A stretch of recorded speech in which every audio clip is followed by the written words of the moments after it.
वृंदावन में रहने वाली कांता बाई नाम की औरत थी, जिनको बिहारी जी से बहुत प्यार था। वो बिहारी जी को प्यार में हमेशा उनके पास जाती थी, उनका दर्शन करती थी, उनको खूब लाड प्यार मन ही मन अपना प्यार देती थी और उनसे बातें करती थी। ऐसे वो हमेशा करती थी। फिर एक दिन की बात है, वो बिहारी जी के दर्शन करके लौट ही रही थी। फिर उनको एक लड्डू गोपाल जी की बहुत ही प्यारी प्रतिमा दिखाई दी, जिसे देखकर वो बहुत ही मोहित हो गई।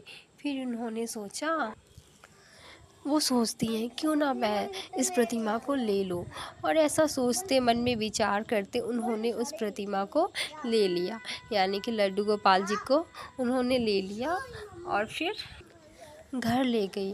कांताबाई को एक बेटी थी, जिसके पास के ही गांव में शादी हो चुकी थी। कांताबाई घर में अकेली रहा करती थी, लेकिन अब दो लोग हो गए थे, एक लड्डू गोपाल और एक कांताबाई। कांताबाई लड्डू गोपाल जी को बहुत ही प्यार से रखा करती थी और दिन रात उनकी सेवा करती थी, बहुत ही प्यार से। वो अपने लल्ला को ज़रा भी तकलीफ़ नहीं देती थी। क्या मजाल कि उनकी लल्ला को ज़रा भी तकलीफ़ हो जाए, वो हमेशा बड़ा ही लाड प्यार करती रहती थी। एक दिन की बात है, कांताबाई जी अपने लल्ला को भोग करा के लाड प्यार करके उनको विश्राम करा दी और खुद भी तनिक देर विश्राम करने लगी। तभी कांताबाई को ज़ोर ज़ोर से हिचकियाँ आने लगी और वह इतनी बेचैन हो गई कि उन्हें कुछ भी नहीं सूझ रहा था। फिर वो दौड़कर लड्डू गोपाल जी के पास पहुंच गए और लल्ला को अपनी गोद में लेकर बिठाकर पूछने लगी, लल्ला आप मुझे याद कर रहे थे? बोलो लल्ला, क्या बात है, बोलो। मेरे लल्ला डर गए हो? मेरे लल्ला को क्या हुआ?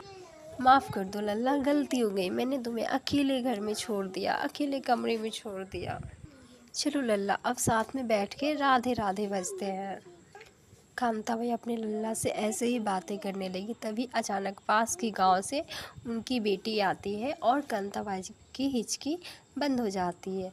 फिर कांताबाई क्या करती है, उन्होंने सारे हिस्से अपनी बेटी को बताती है। तो फिर कांताबाई की बेटी कहती है, माँ मैं तुम्हें दिल से बहुत याद कर रही थी, जिसकी वजह से तुम्हें हिचकी आ रही थी। यानी कि उनकी बेटी हिचकी का श्रेय अपने ऊपर ले लेती है कि मैं अपनी माँ को याद कर रही थी और मैं आ गई तो माँ की हिचकी बंद हो गई। कांताबाई ध्यान से अपनी बिटिया की आवाज़ बातें सुन के हैरान होकर बोली, क्या ऐसा भी होता है? तो उनकी बेटियाँ कहती हैं, हाँ माँ ऐसा भी होता है। जब भी हम किसी अपने को सच्चे मन से याद करते हैं तो उन्हें हिचकियाँ आने लगती, ऐसा उनकी बेटी ने कहा।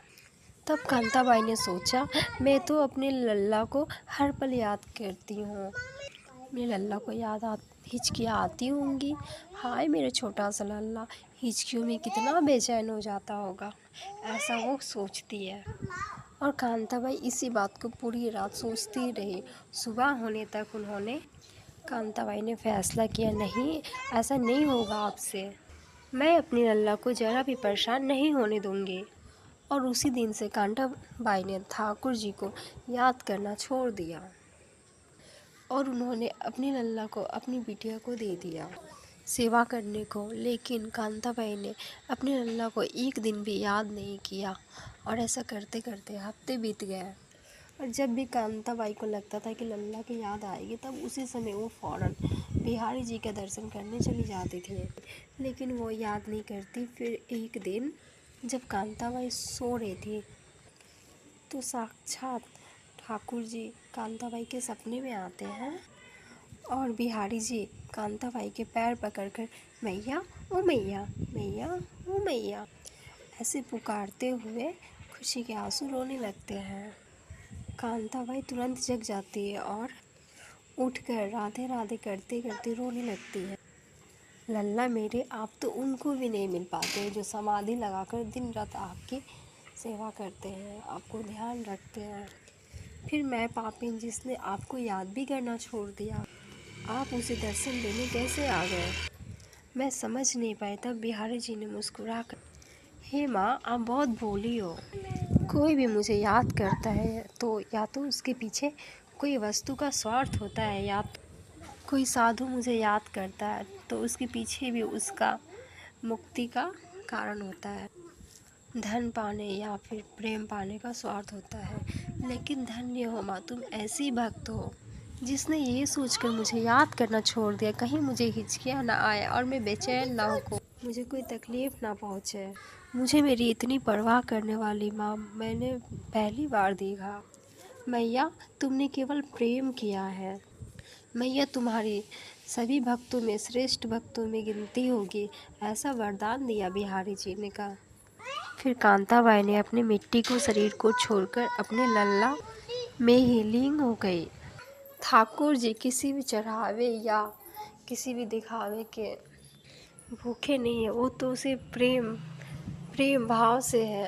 अगर आप ठाकुर जी को अपने प्रेम से, अपने भाव से, अपने मन से याद करते हैं, उनको पूजते हैं, उनकी परवाह करते हैं, उनसे प्यार करते हैं, तो ठाकुर जी भी आपको अकेला कभी नहीं छोड़ेंगे। वो भी आपको उतना ही प्यार करेंगे